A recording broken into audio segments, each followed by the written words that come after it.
السلام علیکم ناظرین، میں ہوں ریحان ہاشمی۔ آپ پروگرام دیکھ رہے ہیں نرسیم زہرا ایٹ 8۔ نرسیم زہرا صاحبہ ذاتی وجوہات کی بنا پر آج پروگرام نہیں کر سکی ہیں، تو ذمہ داری آج میری طرف سے پروگرام کیا جا رہا ہے۔ پروگرام میں ہم آپ کا تعارف کرائیں گے، لیکن آج بھی پاناما کا بڑا چرچا رہا ہے۔ پاکستان میں موسم آپ نے دیکھا کافی سرد ہے، لیکن اسلام آباد میں جو سیاست کا ماحول ہے وہ کافی گرم ہے، اور پی ٹی آئی اور نون لیگ ایک دوسرے پہ الزامات کی بوچھاڑ کر رہی ہے۔ اور آج پاناما کا جو سماعت تھی وہ 8ویں سماعت تھی، جس میں جو وکیل تھے وزیر اعظم نواز شریف کے، انہوں نے بھرپور اپنے دلائل دیے، جس کے بعد ایسا لگا کہ پی ٹی آئی کی جانب سے پی ٹی آئی وہ جو انہوں نے جواب دیے حامد خان نے وہ کافی بھرپور تھے۔ اس کے لیے انہوں نے بھرپور تیاری کی تھی۔ حامد خان کا کہنا تھا کہ جو حلفیہ بیان ہے وہ حلفیہ نہیں تھا، جو وزیر اعظم نے قومی اسمبلی میں کہا تھا وہ غیر حلفی بیان تھا۔ اب ہمارے ناظرین اس پروگرام میں ہمارے ساتھ آگے چل کر موجود ہوں گے۔ لاہور سے ہمارے ساتھ موجود ہیں اینالسٹ پیرزادہ، اور اس کے علاوہ اسلام آباد سے ہمارے ساتھ مسلم لیگ نون کے جو رہنما ہیں جان اچکزئی، وہ اس پروگرام میں ہمارے ساتھ شامل ہوں گے۔ اس کے علاوہ ہمیں جوائن کریں گی پی ٹی آئی کی رہنما ڈاکٹر یاسمین صاحبہ، جو پی ٹی آئی کی ہمیشہ سے بڑی نمائندگی کرتی رہی ہیں اور بڑی اہم کارکن ہیں، ان کا بڑے عہدیدار ہیں، انہوں نے اہم موقع پر بڑا عمران خان کا ساتھ بھی دیا ہے۔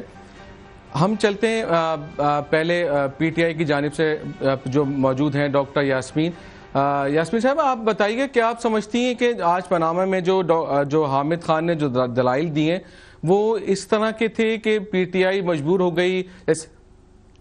جی یاسمین صاحب، آپ نے آج ہیلو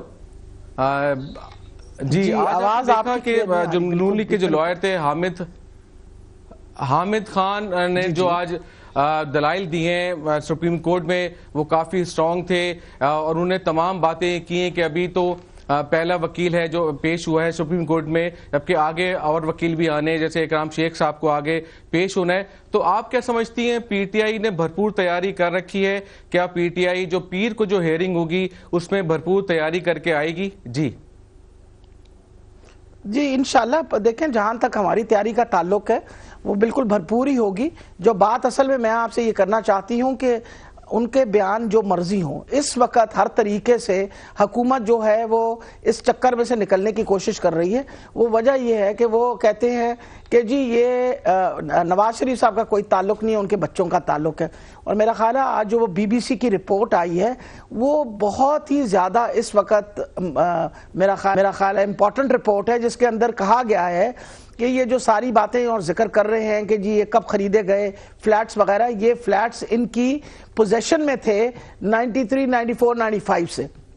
یا تو بی بی سی کو اب تو میرا خیال ہے وقت آ گیا ہے کہ نون لیگ والے جو ہیں وہ سو کر دیں، بی بی سی کو بھی سو کریں اور انٹرنیشنل کنسورشیم آف جرنلسٹ کو بھی سو کریں۔ وجہ یہ ہے کہ روز مرہ آ کے وہ سامنے جس طرح اپنا مریم بی بی نے کہا کہ جی میرے سگنیچرز نہیں ہیں اور فوج سگنیچرز ہیں، تو ان کو تو ہر حال پہ کورٹ میں جانا چاہیے اور ان کو ڈیفیمیشن سوٹ کرنا چاہیے۔ اگر یہ ڈیفیمیشن نہیں کر رہے تو اس کا یہ مطلب ہے کہ یہ باتیں سچی ہیں۔ آج تک انہوں نے یہ بات نہیں کہی کہ جو پاناما لیگز کے اندر جو باتیں آئی ہیں وہ جھوٹ ہیں یا غلط ہیں۔ اگر وہ کہتے ہیں کہ جھوٹ ہیں اور غلط ہیں تو پھر اس کے خلاف کوئی کیس کریں۔ وکیپیڈیا کے بارے میں تو پھر 1-2 کیسز ہو گئے تھے۔ آپ بتائیے 10 مہینے سے شور مچا ہوا ہے، کیا پاناما لیگز کے بارے میں ابھی تک کسی نے کوئی کیس کیا ہے؟ اور 10 مہینے سے روزانہ ہم بیٹھ کے بتاتے ہیں کہ بھئی آپ لوگوں نے منی لانڈرنگ کی ہے، اس میں چوری ہوئی ہے، پیسے باہر گئے ہیں۔ آپ کے پاس آلریڈی ایک ریٹن میجسٹریٹ کے سامنے تصدیق شدہ ڈاکیومنٹ نیب کے پاس پڑا ہوا ہے، جس کے اندر آلریڈی اسحاق ڈار صاحب نے فرمایا کہ جی میں منی لانڈرنگ کے اندر شامل تھا، جس کو ہم نے کہا کہ آپ اس کو شامل ثبوت۔ ان ساری چیزوں کے ساتھ اٹ از ایویڈنٹ کہ جو بات پاناما لیکس میں آئی ہے وہ بالکل صحیح ہے۔ The Prime Minister and his family are all involved in corruption and there is no way out of it۔ کل یہ جی دیکھیں جی کل یہ جو مرضی کہتے رہے کہ جی فلاں بندہ جو ہے، آپ نے دیکھا کہ آج مخدوم علی خان صاحب نے بڑا اسٹرانگ اپنا ویو پیش کیا، جس پہ چیف جو ججز صاحبان تھے انہوں نے بھی اپنے ریمارکس دیے. انہوں نے بھرپور کہا کہ جی ابھی تو شریف فیملی کے دیگر لوگوں نے ابھی پیش ہونا ہے، ابھی اپنے بیانات دینے. تو آپ سمجھتے ہیں کہ وہ جو آج ان کا بیان تھا، انہوں نے جو آج بھرپور نمائندگی کی وزیر اعظم کی جانب سے، تو کیا ایسے شواہد آپ سمجھتی ہیں کہ آئندہ چل کے پی ٹی آئی کے وکلاء عدالت میں پیش کر سکیں گے؟ کیونکہ ہم 8 جو سماعت ہوئی ہم دیکھتے رہے ہیں کہ یہ ریمارکس آتے رہے ہیں ججز صاحبان کے بھی کہ جی صرف باتوں سے کام نہیں چلے گا، بلکہ اب شواہد بھی دینا ضروری ہے، اور آج بھی اس قسم کی کچھ باتیں ہوئی ہیں. کیا آپ سمجھتی ہیں کہ آپ آئندہ جو آپ کے وکیل ہیں نعیم بخاری وہ تمام شواہد دے سکیں گے؟ دیکھیں ہاشمی صاحب، امپورٹنٹ یہ چیز ہے، جی ملکیت ان کی ہے، وہ اس بات سے تو انکار نہیں کر رہے نا کہ فلیٹس ان کے نہیں ہیں. یہ تو انکاری انہوں نے نہیں کی نا کہ فلیٹس ہمارے ہی ہیں.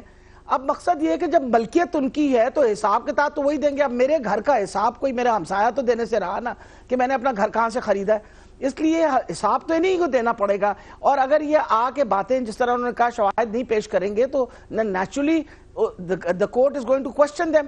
سب سے بڑی بات ہے میرا خیال ہے اس سے امپورٹنٹ کیا اور کہا جا سکتا تھا کورٹ، جب پرائم منسٹر صاحب نے کہا جی میری زندگی تو کھلی کتاب کی طرح، تو انہوں نے کہا اس کتاب کے بہت سارے ورک جو ہیں وہ اس وقت موجود نہیں ہیں یا غائب ہیں یا ہمیں نظر نہیں آ رہے. چلیں ہمارے ساتھ موجود ہیں مسلم نون کے جان اچکزئی صاحب، ان سے پوچھتے ہیں. جان اچکزئی، آپ کیا سمجھتے ہیں کہ آپ کا کیس اس پاناما میں کافی اسٹرانگ ہے، اور آپ کیا سمجھتے ہیں کہ آئندہ ہونے والی سماعت میں مسلم لیگ نون پر امید ہے کہ وہ تمام ایسے شواہد، وہ جو منی ٹریل ہے اس کے شواہد دے سکے گی عدالت کو، تاکہ وہ تمام جو آپ کی اور پی ٹی آئی کے درمیان جو چپکلش ہے اور جو الزامات کی بوچھاڑ ہے وہ آئندہ سماعت میں جا کے اس کی کچھ کمی آ جائے گی؟ دیکھیے ہمارا کیس بڑا مضبوط ہے، نہ کہ پی ٹی آئی کی طرح جو آج پھر اپنے وکیل کو بدلنے کے لیے پر تول رہی ہے. کیونکہ ان کا کیس مضبوط نہیں ہے اس لیے اب انہیں پھر ایک اور وکیل کی ضرورت پڑی ہے. اور جو ٹی وی پہ ٹوٹکے دینے آپ کو ہر روز ملیں گے، بڑے وکیل اعتزاز حسن صاحب اور بابر اعوان صاحب، وہ اب بھی تیار نہیں ہے کہ جا کے سپریم کورٹ میں ان کا مقدمہ لڑے، کیونکہ انہیں معلوم ہے کہ ان کو سبمٹ کرنے کے لیے ان کے پاس کچھ نہیں ہے. اور یہ فیکٹ کو آپ ڈس فگر نہیں کر سکتے. کہ پاناما میں پرائم منسٹر کا نام نہیں ہے، 250 لوگ ہیں ان کا نام آپ کوئی نہیں لے رہے ہیں، جس میں ججز بھی ہیں، بار کے لوگ بھی ہیں، میڈیا کے لوگ بھی ہیں، بزنس ٹائکونز بھی ہیں. آپ اڈلٹ پرائم منسٹر کے اڈلٹ بچوں کے بارے میں بات کر رہے ہیں جو نان پریزیڈنٹ پاکستانی ہیں، بالکل انہوں نے حساب دینا ہے اور وہ فیس کر رہے ہیں. اور تیسری اہم بات دیکھیں، اور تیسری اہم بات کہ آپ کے پاس ہے، میں صرف ایک جملہ کہوں جی، ہمارا نیریٹو میں سیٹ کر دوں. تیسری بات پوزیشن کی جہاں تک بات ہے، کوئی ڈینائی نہیں کر رہا کہ فلیٹ شریف خاندان کے نہیں ہے، لیکن یہ 2006 میں خریدے گئے. آپ کا خیال ہے، آپ کا الزام ہے کہ نہیں، یہ 80s میں خریدے گئے جن کا آپ نے کوئی ثبوت نہیں دیا. اور چوتھی اہم بات یہ کہ کرپشن اور منی لانڈرنگ کے ثبوت، منی لانڈرنگ کے حوالے سے جو اسحاق ڈار کا آپ نے جو ایفیڈیوٹ سبمٹ کیے وہ مشرف کے وقت میں لیا گیا تھا. خود اعتزاز حسن صاحب نے کہا کہ اس کی کوئی قانونی حیثیت نہیں ہے، لہٰذا منی لانڈرنگ کو آپ ثابت نہ کر سکے. اور کرپشن کے الزامات تو آپ ہر ایک پہ لگاتے ہیں اور اپنی کرپشن آپ کو نظر نہیں آتی، اور خود P T I to the core corrupt ہے.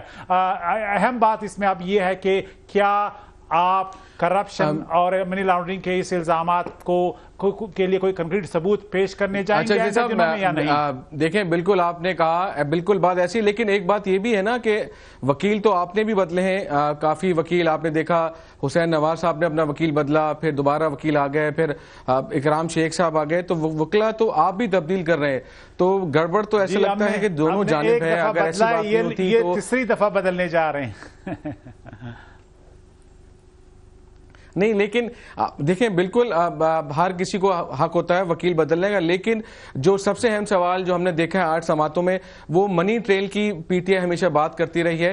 اس حوالے سے ہمارے ساتھ موجود ہیں طارق پیرزادہ صاحب، ان سے پوچھتے ہیں. طارق صاحب، آپ کیا سمجھتے ہیں کہ پی ٹی آئی اور نون لیگ 8 سماعتیں ہو چکی ہیں، اپنا موقف ان کے وکلا دے چکے ہیں، ججز کے ریمارکس میڈیا نے بڑے ہائی لائٹ کیے، آپ دیکھتے ہیں اور سن بھی رہے ہیں، میڈیا بھی اس کو دکھا رہا ہے. کیا آپ سمجھتے ہیں کہ یہ کیس آگے جا کے اس جو اونٹ ہے کس کروٹ بیٹھے گا؟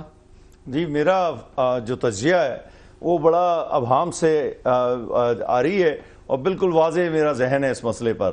میرے خیال میں ایک تو یہ ہے کہ پاناما لیک کی جتنی دستاویزات ہیں ان میں ان کو دنیا میں کسی بھی جگہ چیلنج نہیں کیا گیا، اور جو ہی ان دستاویزات کی خبر آئی اور ان کے نتیجے میں کسی وزیر اعظم یا کسی وزیر یا کسی اور شخصیت کا نام آیا، فوری طور پر یا تو اس وزیر اعظم نے استعفیٰ دیا ہے، یہ بات بڑی نکتے کی ہے جو ہمارے ملک میں اس پہ بحث نہیں ہو رہی ہے، یا استعفیٰ دیا ہے یا فوراً اپنی صفائی پیش کی ہے پارلیمنٹ میں جا کے، جیسے کہ کیمرون نے کی۔ اس کے علاوہ اور جو دوسرے بڑے بڑے لوگ جن کے نام آئے ہیں انہوں نے بھی اپنے معاملات کو بالکل سامنے لا کے رکھ دیا ہے۔ چنانچہ پاناما لیک کی دستاویزات غیر متنازع ہیں نمبر 1، اور ان کی بنیاد پر وزیر اعظم کا اصل میں تو استعفیٰ آنا چاہیے تھا، لیکن چونکہ ہمارے ملک میں استعفیٰ دینے کا رواج نہیں ہے، چنانچہ وہ تو جمہوریت کا حصہ ہی نہیں ہے ہمارے ہاں۔ دوسری بات یہ ہے کہ وزیر اعظم کی تقریر سے اگر بات شروع کریں تو پھر ایک کام سپریم کورٹ کو ضرور کرنا چاہیے کہ وزیر اعظم کو سنے بغیر اس کیس کا فیصلہ نہیں ہو سکتا، اور وزیر اعظم نے جو تقریر کی تھی ان کو ذرا بلا کے سارا دن اسی طرح جس طرح ریکس ٹیلرسن، جیمز میٹس اور دوسرے لوگوں کی کیپٹل ہل پہ تحقیقات ہو رہی ہیں اور سوال جواب ہو رہے ہیں، ذرا وزیر اعظم پاکستان سے سپریم کورٹ آف پاکستان بھی پوچھ لے کہ جناب یہ قوم کا پیسہ تھا جس کے متعلق آپ نے کہا کہ یہ تو میرے والد صاحب باہر پیسہ لے کے گئے تھے اور وہاں سے وہ جدا گیا، اور طارق فتح نہیں، طارق پیرزادہ۔ بالکل آپ کا موقف بالکل ہم نے سنا۔ ابھی ہم نے بریک لینی ہے، لیکن بریک پہ جانے سے پہلے میں ڈاکٹر یاسمین صاحبہ سے ایک سوال چھوڑے جا رہا ہوں۔ کیا آپ سمجھتی ہیں پی ٹی آئی نے جو فیصلہ کہتے ہیں سپریم کورٹ کمیشن بنائے، اگر آگے چل کے سپریم کورٹ کا کوئی فیصلہ ہے تو پی ٹی آئی کو وہ تمام فیصلے منظور ہوں گے؟ ناظرین اس وقت لیتے ہیں کمرشل بریک، اس کے بعد آپ کو پھر جوائن کرتے ہیں۔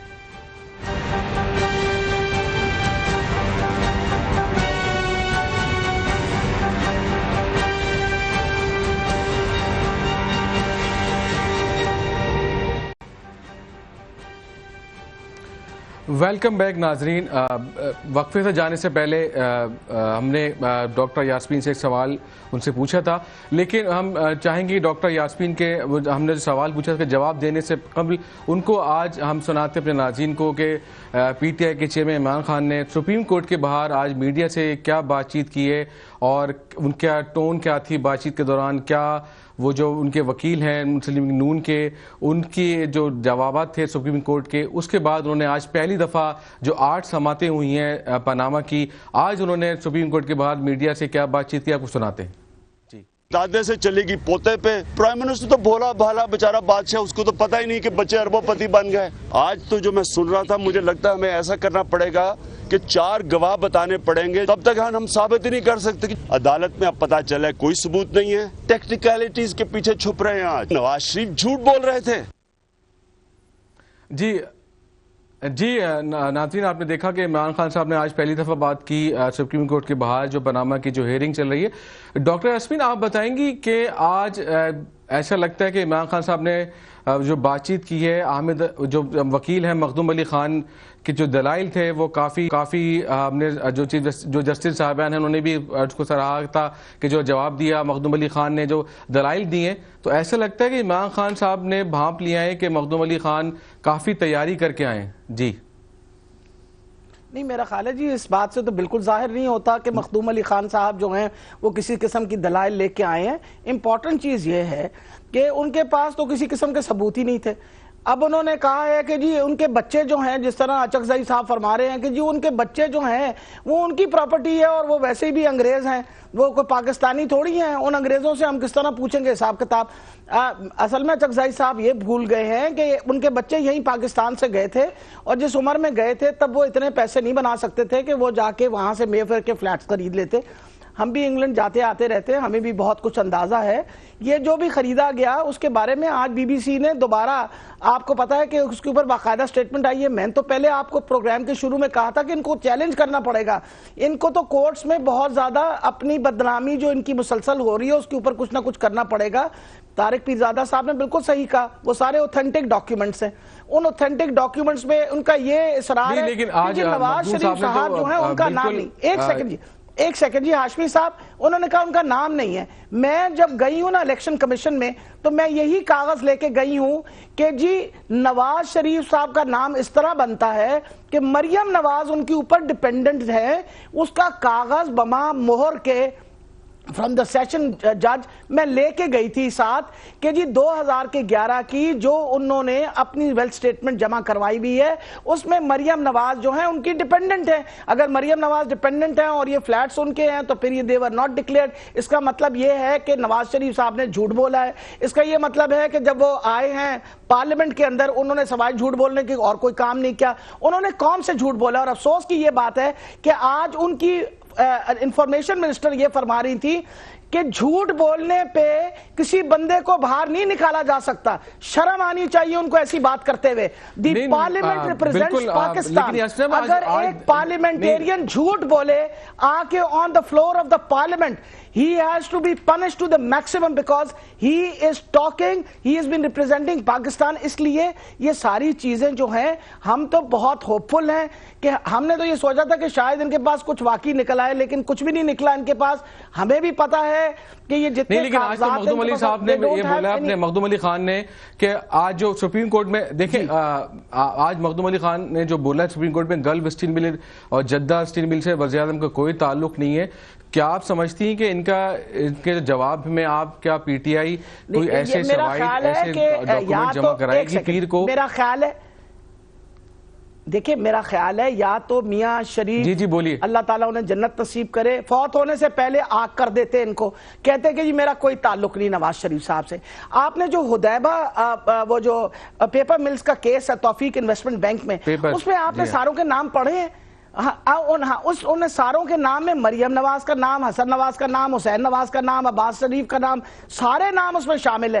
یعنی اگر 99 کے کوئنز کورٹ کے کیس نے یہ بات کہی کہ آپ نے پیسے دیے نہیں ہیں, آپ ڈیفالٹر ہیں, تو آپ کی یہ ساری پراپرٹی ہم کولیٹرل میں ہم اس کو بائنڈ کر رہے ہیں ٹو دا کورٹ, جس کے بعد انہوں نے پیسے دیے, تو آپ یہ مجھے بتائیے کہ 99 کی بات کر لیتے ہیں, تب کیا نواز شریف صاحب کی اولاد جو تھی وہ ماشاءاللہ اتنی ذہین اور فہیم تھی کہ انہوں نے خرید لیے تھے ویفر کے فلیٹس؟ آپ کا بالکل آپ کا موقف آ گیا. آپ نے